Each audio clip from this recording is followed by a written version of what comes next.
Dieu. Je vais vous parler d'un sujet qui est très important ce matin, et à tel point que ce sujet peut... nous allons comprendre que ce thème-là peut venir faire obstacle ou peut venir accélérer ou en tout cas se mettre dans les plans que Dieu a pour nous. Il y a certains thèmes, certains domaines de nos vies qui sont plus importants que d'autres, et celui dont je vais vous parler là, il est central. Il peut changer votre relation avec Dieu, il peut changer votre destinée en Christ si vous en comprenez le sens et la profondeur. J'aimerais vous parler du temps. T-E-M-P-S. Du temps. Vous savez, il y a des choses qui ont de la valeur. Et les choses qui ont de la valeur, on les garde les plus protégées, n'est-ce pas ? On les met dans des coffres forts, on en prend soin. Nos enfants qui ont de la valeur, on en prend soin. Nos conjoints, on en prend soin. Les choses que l'on aime, on en prend soin. Et il y a quelque chose qui est paradoxal avec le temps, c'est qu'on n'en mesure pas forcément la valeur. Et lorsqu'on ne mesure pas la valeur d'une chose, on la néglige. Négliger le temps peut détruire votre destinée, peut détruire votre avenir. C'est vrai sur le plan spirituel, mais c'est vrai dans tous les domaines de notre vie. Et j'aimerais nous rappeler que Dieu est celui qui a créé le temps. Dieu est en dehors du temps. Il est éternel. Le temps, c'est une création de Dieu. Le psaume 90:2 nous dit « Avant que les montagnes soient nées, avant que tu aies donné un commencement, c'est-à-dire un début, c'est-à-dire le temps, à la terre et au monde, d'éternité en éternité, tu es Dieu. » Et j'aime quand il y a une notion qu'on ne peut pas saisir par notre intelligence. Cela nous rappelle que Dieu est bien plus grand que nous. Si on pouvait saisir toutes les subtilités de qui est Dieu, on serait en mesure de l'enfermer dans une boîte. Et nous ferions Dieu, puisque nous pourrions dire « J'ai tout compris de Dieu, c'est bon, affaire classée ». Il y a toujours des choses qu'on ne comprendra pas de Dieu, qui dépassent notre intelligence. Dieu est éternel. Il a créé le temps. La Bible nous dit, c'est Pierre qui le dit, devant le Seigneur, un jour est comme 1000 ans et 1000 ans est comme un jour. La perception que Dieu a du temps n'est pas la même que la nôtre. Parfois, nous trouvons le temps long et pour le Seigneur, c'est rien. Dieu voit l'éternité en un instant. Dans Apocalypse 1:8, nous pouvons lire Jésus qui parle « Je suis l'alpha et l'oméga », dit le Seigneur. Celui qui est, qui était et qui vient, le Tout-Puissant. Et ce temps-là, qui a été créé par Dieu, parfois nous le considérons comme acquis, quelque chose qui est acquis, et nous oublions que c'est un don que Dieu nous a fait. Le temps est un don que Dieu nous a fait. C'est une ressource que Dieu nous demande de gérer. Une mauvaise gestion de ce temps peut amener des soucis dans notre vie, des freins, des blocages qui peuvent durer très longtemps. Une bonne gestion de notre vie peut amener la bénédiction et même l'accélération dans les plans que Dieu a pour nous. J'aimerais qu'on lise cette image, cette parabole que le Seigneur Jésus donne à ses disciples dans Matthieu 25, verset 14.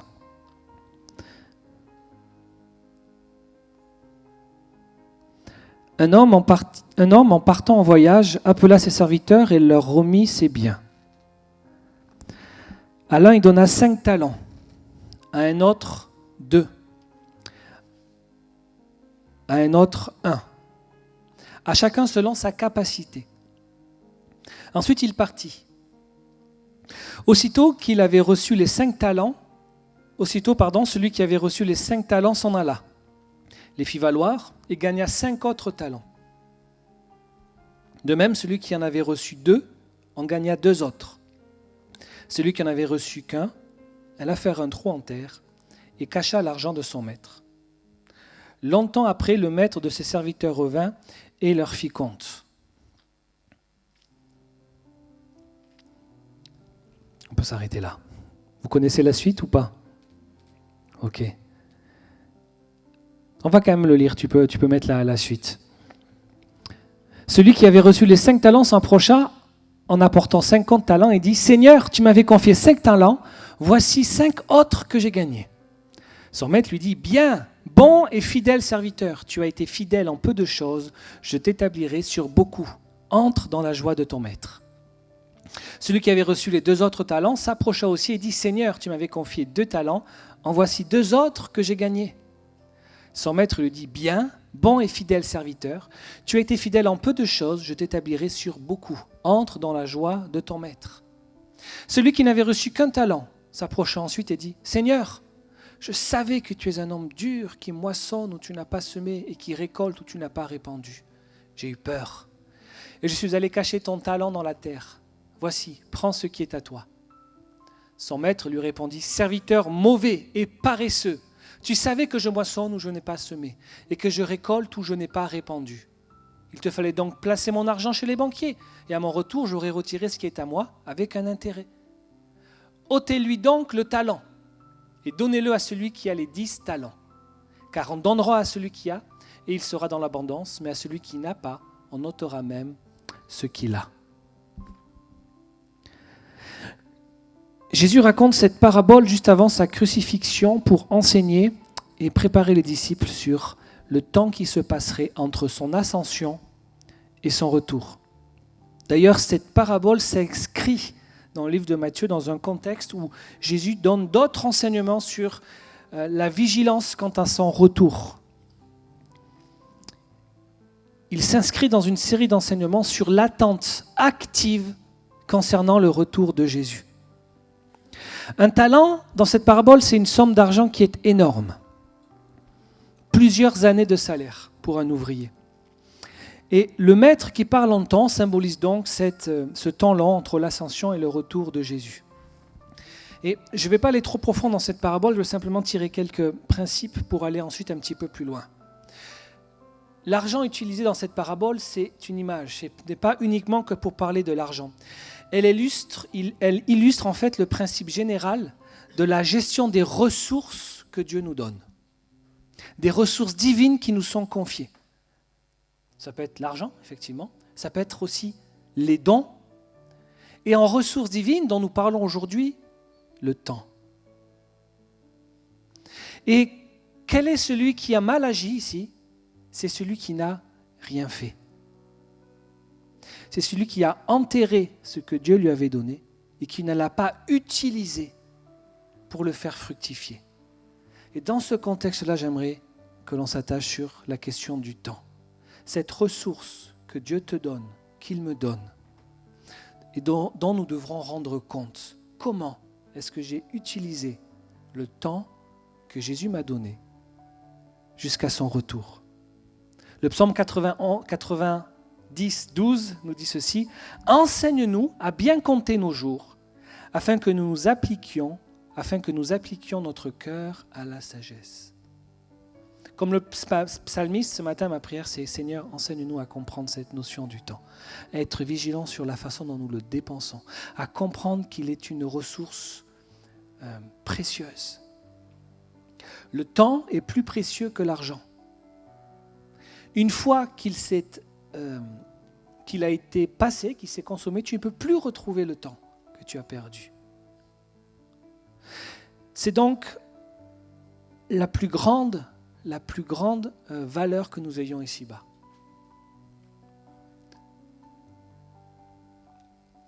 Et j'aimerais qu'on puisse on va étudier 2 versets qui nous parlent du temps et du rachat du temps.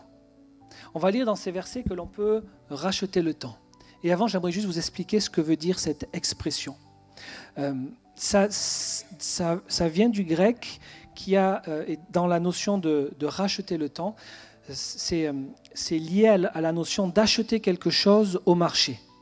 Retirer un bien du marché en l'achetant. Ça veut dire tirer le meilleur parti de quelque chose, utiliser comme une opportunité ou saisir une chance. Donc, dans un contexte moral ou spirituel, racheter, de la même manière qu'on rachète un esclave pour le libérer, c'est-à-dire redonner au temps sa valeur première, en l'utilisant de manière intentionnelle et de manière productive.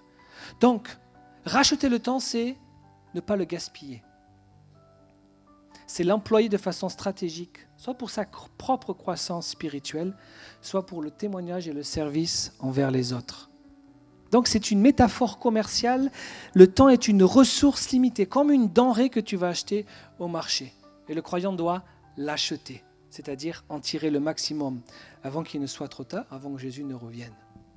Lisons dans Éphésiens chapitre 5, versets 15 et 16. « Prenez donc garde à votre conduite, non pas comme des fous, mais comme des sages. Rachetez le temps, car les jours sont mauvais. » Éphèse, à qui s'adressent les églises d'Éphèse, à qui s'adresse Paul dans cette lettre. Éphèse était une ville cosmopolite, c'était un centre religieux et commercial, et les chrétiens y étaient en minorité. Et ils faisaient face à toutes sortes de pressions sociales et religieuses. C'est pour ça que l'apôtre Paul parle des jours qui sont mauvais. Il y avait effectivement une persécution par Néron, l'empereur. La moralité était décadente. Et au niveau spirituel, ces temps-là étaient marqués par le péché, par l'opposition à Dieu. Donc chaque jour comptait pour vivre selon la volonté du Seigneur. Et l'apôtre parle de conduite. Prenez garde à votre conduite. L'image est peut-être encore plus parlante aujourd'hui, nous qui conduisons des voitures. Si nous ne veillons pas à la façon dont nous conduisons, nous allons vite nous retrouver sur le côté. Il nous est tous arrivé d'être distraits ou de parler ou de regarder un truc sur la radio ou pire sur le téléphone et puis d'un coup de devoir remettre un coup de volant parce qu'on n'a pas pris garde à notre conduite. L'image est très, très bien pour comprendre ce que Paul veut dire. Prenez garde à votre conduite, prenez garde à la manière dont vous marchez, prenez garde à la manière dont vous êtes aligné avec la volonté de Dieu. Et il donne deux types de profils, les insensés et les sages.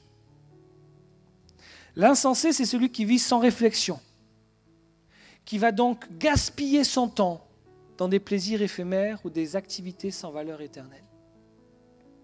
Je ne dis pas ici que nous ne pouvons pas profiter de la vie. Je ne dis pas ici que nous ne pouvons pas avoir des temps dans la joie. Non, ce n'est pas ça dont il est question. Là, c'est dans une mesure. Tu es capable de dire si ton temps est gaspillé ou pas. C'est de ça dont je parle. Nous avons besoin de temps de repos, nous avons besoin de profiter de la vie aussi. Mais dans quelle mesure le temps que j'alloue à certaines choses est-il pesé en rapport avec ce que je peux faire pour Dieu? Et le sage est celui qui utilise son temps pour des choses durables. Et les jours sont mauvais, comme dit l'apôtre Paul. Il y a donc une urgence. Ce temps précieux peut être gaspillé ou peut être utilisé comme une opportunité, même dans le contexte difficile dans lequel était cette Église, pour briller comme un témoin pour Jésus. Donc le temps n'est pas une ressource infinie. Nous devons être comme des économes. Racheter le temps au sens de tirer le meilleur parti du temps que nous avons. Le deuxième verset qui parle, et c'est les deux seuls versets qui parlent de ce rachat du temps, c'est dans Colossiens chapitre 4, verset 5. Conduisez-vous avec sagesse envers ceux qui sont dehors et rachetez le temps. Il est intéressant de noter que dans les deux cas, la notion de sagesse est impliquée en ce qui concerne l'utilisation de notre temps. Et vous savez qu'il y a la sagesse du monde et la sagesse de Dieu. Dieu peut demander des choses qui peuvent paraître être folles aux yeux du monde et qui sont pourtant sages aux yeux de Dieu. La crucifixion de Jésus, la mort, la résurrection, est vue comme une folie aux yeux des hommes, mais comme une sagesse aux yeux de Dieu. Et je comprends l'importance de cette prière quand Jésus enseigne à ses disciples de prier que ta volonté soit faite sur la terre comme au ciel. Est-ce que je soumets, puisque c'est tellement important, la gestion de mon temps à l'Esprit Saint? Ou est-ce que je me place comme mon Dieu en disant je vais gérer moi-même comme je veux? Ou est-ce que je laisse Dieu venir me dire comment gérer mon emploi du temps, ce que je dois faire? Et parfois même, dans le cas du service pour Dieu, tu peux mettre beaucoup d'énergie à faire quelque chose, utiliser ton temps pour des choses religieuses. Et tu passes énormément de temps. J'ai déjà vécu cela. Alors que si tu avais juste demandé à Dieu, il peut juste utiliser 1 heure de ta journée pour faire bien plus que toute une journée de travail. Et tu as le reste du temps pour te reposer ou pour faire autre chose. Mais parfois, on est dans un labeur, et on oublie de dire, Seigneur, cette valeur, ce temps-là que j'ai, que veux-tu que j'en fasse ? Le Seigneur ne veut pas faire de nous des acharnés pour qu'on finisse dans le burn-out. Ce n'est pas dans son intérêt. Et parfois, lorsque nous utilisons ce temps de notre propre manière, nous sommes des insensés. Nous ne l'utilisons pas avec la sagesse de Dieu. Que ta volonté soit faite. Seigneur, viens dans mon calendrier, viens dans ma journée aujourd'hui. Et cette ville de Colosse était une petite ville d'Asie mineure. C'était une ville où il y avait beaucoup de philosophes, il y avait un syncrétisme religieux, un mélange entre le judaïsme, le paganisme, le mysticisme. Et les chrétiens, là encore, étaient minoritaires face à une culture hostile et différente. Et l'apôtre Paul parle de ceux qui sont dehors, les non-croyants, qui ne font pas partie de la communauté chrétienne. Et il dit, conduisez-vous avec sagesse. Comment j'interviens, comment j'utilise mon temps, la sagesse, avec sagesse, pour interagir avec les personnes qui m'entourent. Jésus, par exemple, mangeait avec des pécheurs. Ça lui était reproché par les pharisiens qui venaient dans les repas et ils interpellaient les disciples, mais regardez votre maître, il mange avec des gens de mauvaise vie. Mais Jésus était venu pour ceux qui se reconnaissaient pécheurs. Il ne pratiquait pas le péché, mais il était près de ceux qui avaient besoin de Dieu. Et voici une gestion sage du temps dans un contexte qui n'est pas favorable à la foi. Une opportunité missionnaire. Jésus voyait son temps comme une opportunité missionnaire. Le temps passé avec eux doit servir à témoigner de l'Évangile. Il n'y avait pas une attitude de mépris comme l'avaient les pharisiens, mais une approche aimante, une approche intelligente, spirituellement parlant. Et dans ce contexte-là, racheter le temps, c'est cela. Saisir les opportunités de partager les évangiles. Il y a parfois des personnes que le Seigneur va amener autour de toi pour que tu puisses leur annoncer la bonne nouvelle, pour que tu puisses témoigner de ta foi, pour que tu puisses expliquer aux gens qui est ce Jésus que peu connaissent. Les gens fuient les églises à cause de mauvais témoignages, à cause d'une mauvaise connaissance de Dieu. Et le Seigneur cherche des gens qui vont pouvoir être un témoin pour rétablir la vérité, pour rétablir un contact. Nous sommes là pour permettre aux personnes de rencontrer Dieu, de créer une connexion avec Dieu. Il utilisait son temps pour être comme un postier qui est là et qui a une lettre à donner à quelqu'un. Est-ce que tu sais que tu es porteur d'une lettre, d'une bonne nouvelle ? Que quelqu'un attend de recevoir cette bonne nouvelle. Lorsque tu comprends que pour Dieu, lorsque tu es disponible pour parler de ta foi, pour témoigner, tu utilises le temps qu'il te donne avec sagesse.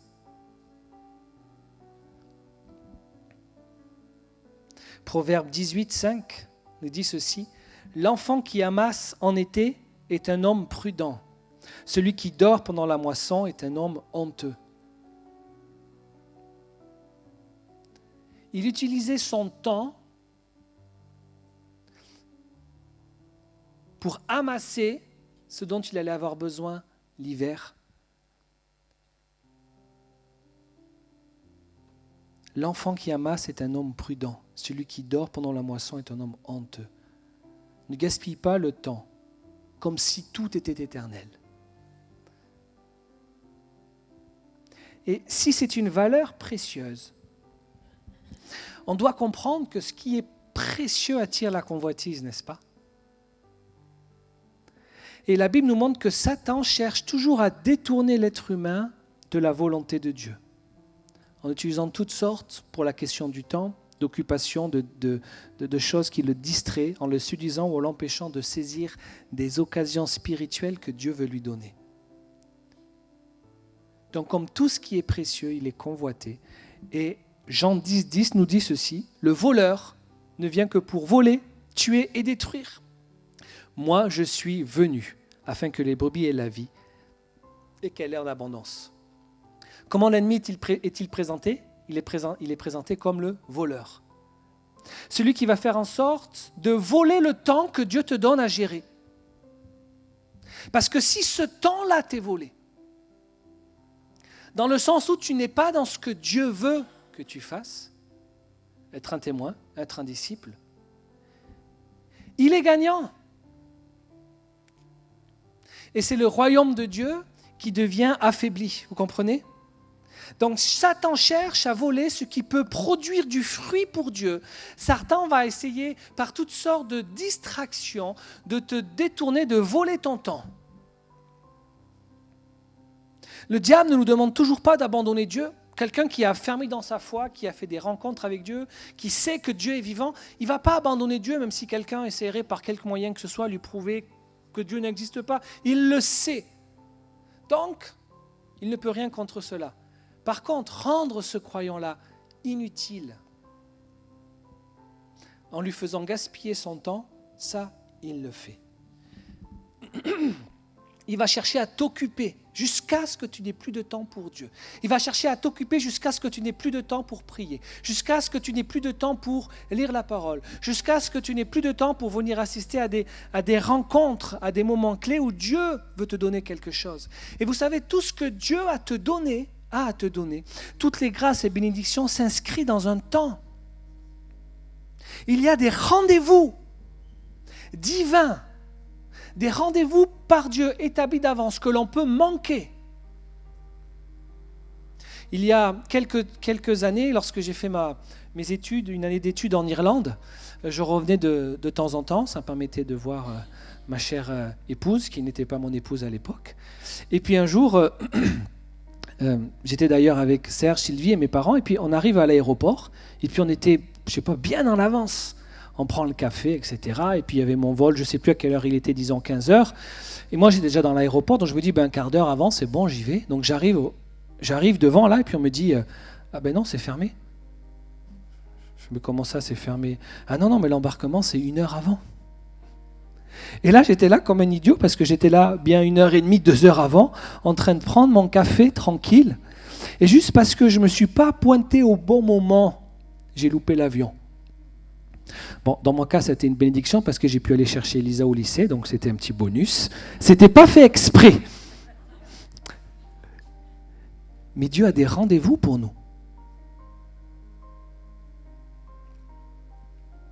Dieu a des rendez-vous durant lesquels il veut déverser des grâces et tu peux louper cela si tu te fais voler ton temps. On exhorte ceux qui viennent à l'école des disciples à veiller parce qu'on sait qu'il y a des combats. C'est des moments où on enseigne, où ton cœur, ton caractère est façonné, où le Seigneur t'équipe pour devenir le disciple. Jésus a dit, allez de faire de toutes les nations des disciples. C'est dans sa volonté. Pour faire de quelqu'un un disciple, il faut du temps. Pour celui qui enseigne, qui fait un disciple, et pour le disciple qui vient. À tel point que les apôtres, disciples à l'époque, ont dû certains abandonner leur métier. Parce que Jésus avait besoin de les former. Il avait besoin de temps. Et ils ont fait le meilleur choix. C'est de octroyer le temps qu'ils avaient, non pas à leur métier pour gagner de l'argent, mais à suivre Jésus. Je ne suis pas en train de dire que tu dois quitter ton travail pour suivre Jésus. Sauf si Dieu peut te le demander. Dans quelques cas précis, il peut te demander un pas de foi. Mais ça concerne uniquement certaines personnes. Je suis simplement en train de nous aider à prendre conscience de la valeur du temps et comment on la donne à Dieu pour qu'il puisse agir au travers de nous, agir en nous, agir pour nous. Il y a 3 soirées chemin de liberté. Il y a 3 soirées où, parce que nous l'avons déjà vécu, nous le savons, où Dieu va agir. Il y a 3 soirées où certaines personnes auront un rendez-vous. Je vous annonce d'avance que certains d'entre vous auront des combats pour venir à ces soirées-là. Pourquoi ? Parce qu'il y a un rendez-vous où Dieu va venir déverser quelque chose. Délivrer, guérir, restaurer. Et si tu décides de mettre ce temps à part pour Dieu, tu viens là et tu dis, Seigneur, je suis disposé, je suis disponible, tu le laisses agir. Mais si tu as été absorbé par quelque chose, alors que le Seigneur a prévu d'agir à ce moment-là, tu ne seras pas au bénéfice. Si les apôtres avaient attendu le Saint-Esprit dans une autre ville que Jérusalem, ils ne l'auraient pas reçu, parce que Jésus avait dit, vous attendrez, ce sera à Jérusalem, dans ce lieu. Ils ne savaient pas le moment précis, mais Dieu leur avait donné d'attendre, leur avait demandé d'attendre. Il y avait à un moment précis, la Pentecôte, un rendez-vous. Il fallait qu'ils soient là. Tous ceux qui étaient là ont vu. Parce qu'ils ont donné ce temps-là à Dieu. Et Pierre nous dit, soyez sobres, veillez, car votre adversaire le diable rôde comme un lion rugissant, cherchant qui il va dévorer. Cherchant comment il peut dérober ta vie spirituelle, dérober le temps que tu as, ta foi, ta prière, ta consécration, ton témoignage, ton utilité pour Dieu. Tu peux être un chrétien et croire, venir à l'église tous les dimanches, mais être absent dans les acteurs, être absent ne faisant pas partie des disciples de Jésus qui œuvrent. Parce que le temps que Dieu te donne, tu l'alloues à autre chose. Tu te le fais voler. Il existe toutes sortes d'occasions de témoigner, toutes sortes d'occasions d'encourager, de pardonner, de servir, de prier, de secourir quelqu'un, de revenir à Dieu. Et l'ennemi cherchera toujours à nous faire remettre ces choses à plus tard. Quelles sont les choses concernant ta foi, ta relation avec Dieu, que tu remets constamment à plus tard?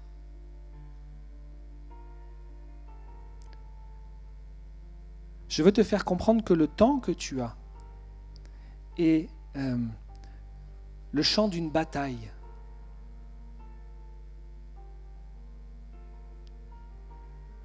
Et lorsqu'on n'en a pas conscience, eh bien, comme n'importe quelle bataille, comme n'importe quelle attaque, on ne peut pas s'en protéger. Lorsque tu sais que le temps que tu as devient une cible pour l'ennemi pour te le voler, tu deviens alors plus vigilant.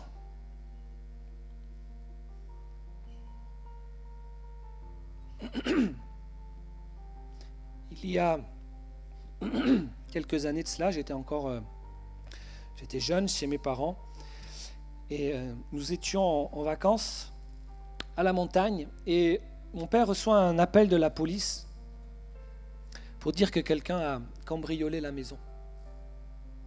La porte avait été complètement arrachée, tout avait été retourné. Les policiers sont venus faire tout un relevé d'empreintes, etc., comme dans les films, là, vous savez, là, avec la poudre et tout.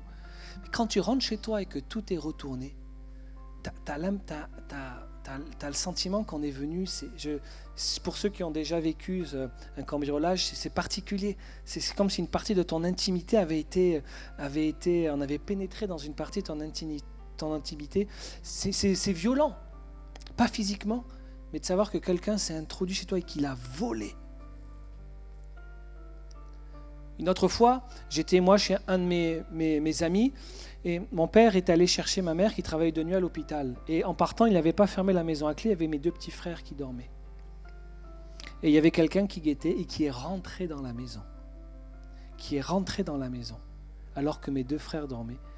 Mon frère raconte qu'il a fait semblant de dormir, le gars est venu tout près de lui chercher pour voler sa console et lui était là endormi, il a eu le bon réflexe. Il a eu le bon réflexe de continuer à dormir, faire comme si de rien n'était. Imaginez s'il s'était réveillé à ce moment-là. Le diable rentre dans ta vie par effraction. Et il vient voler une des choses les plus précieuses que Dieu te donne. Et nous, on le laisse faire. Comme si c'était normal. Et l'apôtre Paul dit, rachetez le temps. Rachetez le temps. Vous l'êtes fait voler, allez le chercher. Dieu nous demandera compte de la gestion de notre temps.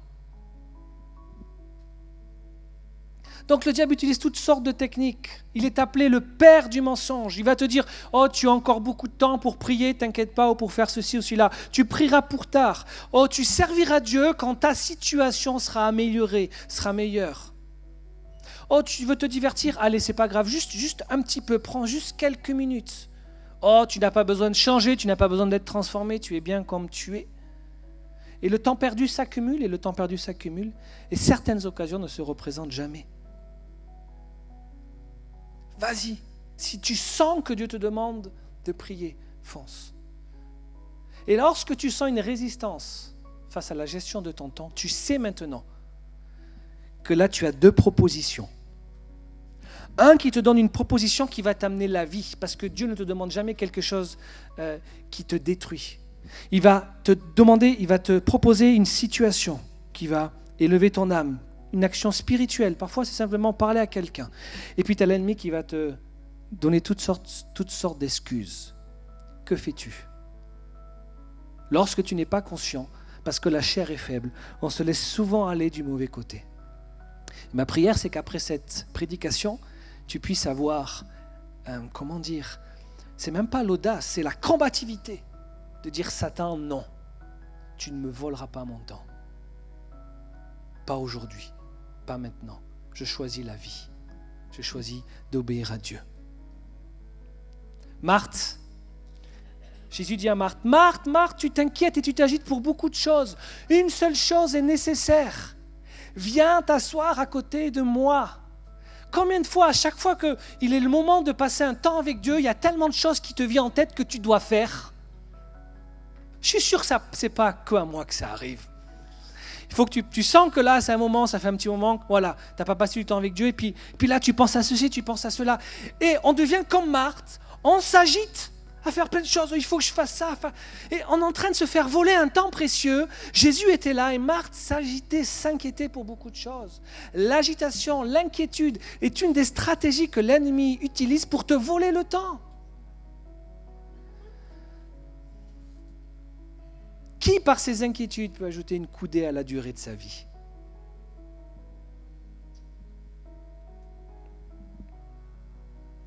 Tout ce qui occupe notre temps n'est pas forcément bon, n'a pas forcément de valeur éternelle.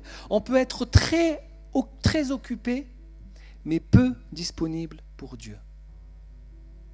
Le défi de la gestion du temps, c'est dans ce que Dieu me donne de gérer.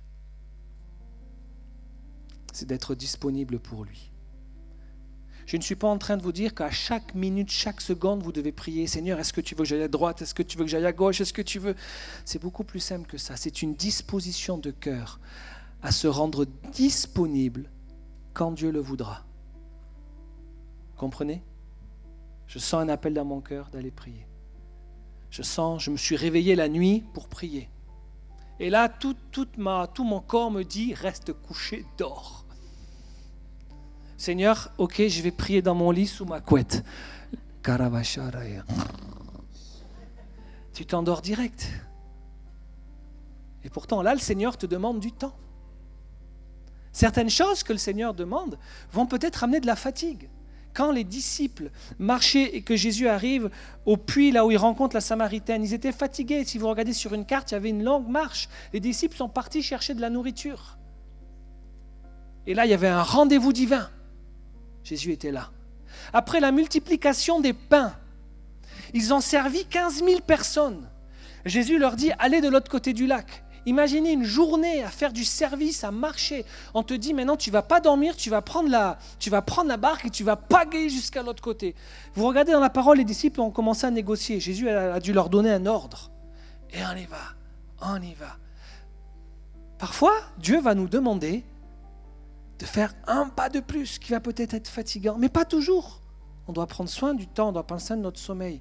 Mais dans quelle mesure je laisse Dieu gérer mon temps?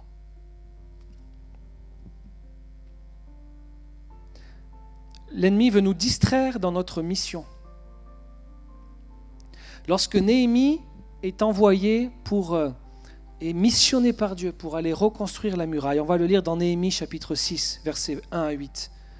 Les ennemis ne voulaient pas que la muraille soit rebâtie. Lorsque Sanballat, Tobia, Geshem, l'arabe, et nos autres ennemis apprirent que j'avais rebâti la muraille et qu'il n'y restait plus de brèche, à ce moment-là, je n'avais pas encore posé les battants des portes. Sambala et Geshem m'envoyèrent dire « Viens, ayons ensemble une entrevue à Képhirim, dans la vallée d'Ono. » Ils avaient médité de me faire du mal. Je leur envoyai des messages avec cette réponse « J'ai un grand ouvrage à exécuter, je ne puis descendre. » Pourquoi l'ouvrage serait-il interrompu pendant que je le quitterai pour descendre vers vous ? Ils envoyèrent 4 fois le même message et je leur rendis la même réponse. Lorsque tu es en mission pour Dieu, quel que soit ce que Dieu te demande de faire, l'ennemi voudra toujours t'inviter à fuir ou à aller ailleurs en te distrayant ou en te donnant une invitation autre. Plein de fois, je vous dis la vérité, plein de fois, il y avait des moments forts, des rendez-vous. Et il y a des personnes, on se dit, celle-là, elle aurait dû être là. Et puis tu parles avec elle, un petit truc, un petit rendez-vous, un peu, et là tu sais que cette personne s'est fait voler une bénédiction. Et tu es triste.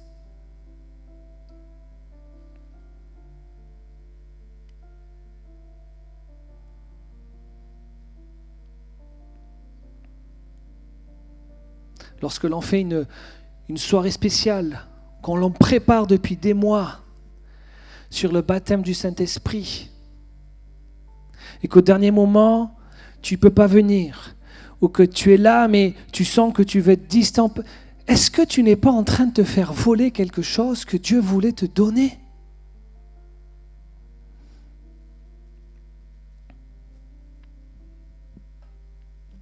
Sambala m'envoya ce message une 5e fois par son jeune serviteur qui tenait à la main une lettre ouverte. Il était écrit « Le bruit se répand parmi les nations et Gashmou affirme que toi les Juifs vous pensez à vous révolter et que c'est pour cela que tu rebâtis la muraille. Tu vas, dit-on, devenir leur roi. Tu as même établi des prophètes pour proclamer à Jérusalem à ton sujet « Il y a un roi en Juda ». Maintenant, des rumeurs de ce genre arriveront à la connaissance du roi. Viens donc et consultons-nous ensemble. Je lui fis répondre, ce genre de rumeurs dont tu parles n'existe pas, c'est toi qui les inventes. Tous ces gens voulaient me rendre craintif et disaient, ils perdront courage et l'ouvrage ne se fera pas. En te mettant la peur, en te mettant la crainte face à une situation, face à une action que Dieu veut que tu fasses, une crainte qui t'amène à te reculer, à faire 2 pas en arrière. Une crainte qui t'amène à te cacher au lieu d'être là où Dieu te voit. Tu es en train de te faire voler. Je veux réanimer en toi ce matin des choses que Dieu a mis sur ton cœur, que tu as interrompues parce que tu as une crainte des hommes, tu as une crainte d'une institution, tu as eu peur de t'engager dans ce que Dieu te demandait. C'est une stratégie qui vient voler ce temps-là qui était destiné à agir. Mais j'ai une bonne nouvelle. Tu peux racheter le temps. Comme moi, quand je prépare ce message, on a tous des moments de notre vie où on se dit « Mince, je me suis fait voler le temps. Mince, là j'ai raté un rendez-vous. » Je connais personne qui ne s'est jamais fait voler du temps. Personne. Mais ce qui est passé est passé. On ne peut pas y revenir. Par contre, je connais un Dieu qui fait grâce. Et tu peux décider aujourd'hui de dire « Seigneur, je veux racheter le temps. Je me rends compte que j'ai été distrait. Je me rends compte qu'aujourd'hui, l'ennemi, il vient me voler mon temps par les réseaux, par les distractions, par le divertissement, par les jeux vidéo, par tout ce que tu veux. Je n'ai pas besoin de nous faire de dessin. On le sait quand le temps nous est volé. Et tu peux aujourd'hui décider de racheter ce temps. Et je te promets, tu verras les choses changer. C'est la raison pour laquelle je vous disais, quelqu'un peut stagner dans sa vie de disciple, parce qu'on est constamment en train de lui voler du temps qu'il aurait mis à part pour Dieu dans la prière, des temps qu'il aurait mis à part pour Dieu pour le laisser se transformer, des temps qu'il aurait bâti, édifié petit à petit. Et je veux aussi te dire que Dieu est tellement grand qu'il est capable très rapidement de faire regagner des années de vie perdues si tu décides de lui confier ce temps. Le Seigneur est tout-puissant. Tu peux comprendre, réaliser que tu as perdu du temps. Sois pas dans l'abattement. Si tu décides aujourd'hui de mettre ce temps à part pour Dieu, tu vas le voir agir de façon miraculeuse dans ta vie. Tu as peut-être perdu du temps à aller avoir à droite à gauche, à fuir loin de Dieu, alors que tu avais une église, alors que tu avais entendu parler de Dieu. Tu peux aujourd'hui décider de dire, ok, je veux remettre ce temps à part. Je veux me reconnecter à Dieu. Tu as peut-être fui un service, un ministère, peut-être des blessures, peut-être de la crainte. Tu peux décider de dire aussi, aujourd'hui, je ne veux plus me faire voler mon temps. Je veux faire partie des disciples du Seigneur Jésus. J'aimerais bien qu'on puisse se lever, on va prier ensemble.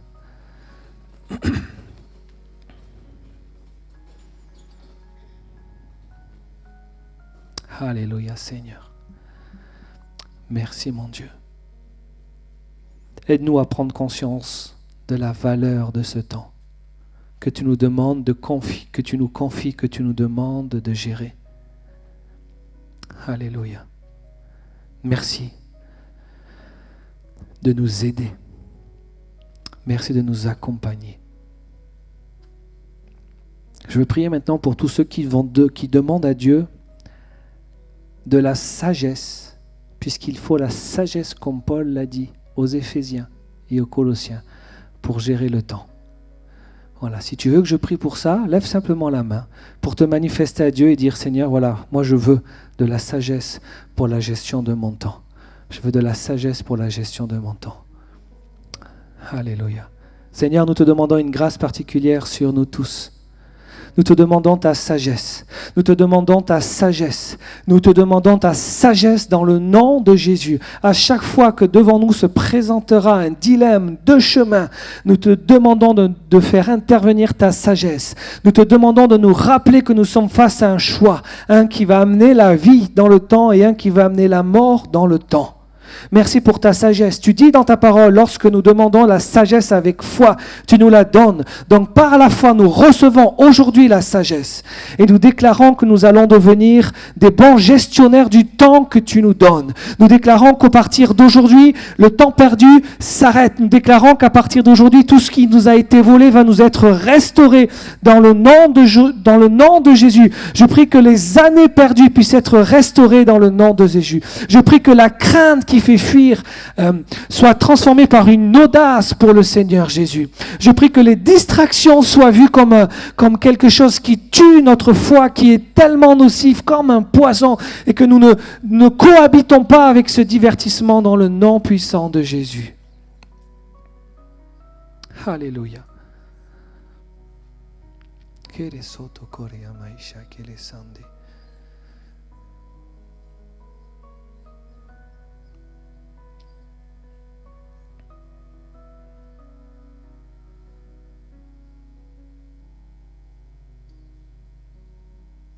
Et il y a quelque chose par-dessus tout qui pèse dans le cœur de Dieu. C'est le temps qui est volé pour notre temps de relation avec lui. Ça pèse sur son cœur. Je sens la tristesse de son cœur, qui aime tellement ses enfants, qui aime tellement, il t'aime tellement, que dès lors que tu te fais voler du temps, alors que tu pourrais venir lui parler, alors que tu pourrais venir simplement l'écouter, alors que tu pourrais simplement être dans le silence et que ce temps s'est volé, c'est comme son cœur qui se déchire. Et qu'il voit sa fille, il voit son fils s'éloigner, pour des futilités parfois. Il y a un appel d'amour, tout simplement à reconnecter, à passer du temps avec celui qui a tout donné pour toi.